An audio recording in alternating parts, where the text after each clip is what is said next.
खानदानी थुकरट प्रवक्ते संजय राऊत आज ईव्हीएमला दोष देत आहेत। याचाच अर्थ निवडणुकीमध्ये महाविकास आघाडी हरणार आहे हे संजय राऊतांनी आत्ताच कबूल केलं।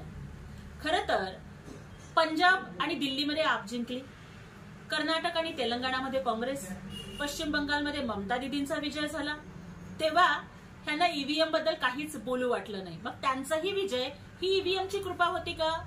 काँग्रेस किंवा मित्रपक्ष जिंकले की ईव्हीएम चांगलं आणि भारतीय जनता पक्षाच्या परड्यामध्ये जनतेनं भरभरून मतं टाकली आणि विजय झाला की ईव्हीएम वाईट, ही दुटप्पी भूमिका आता राऊतांनी बंद करावी।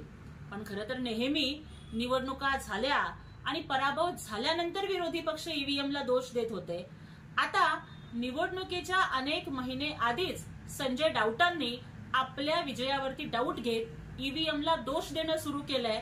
म्हणजेच लोकसभा आणि विधानसभा निवडणुकीमध्ये महाविकास आघाडी हरणार हे राऊतांनी कबूल केलंय।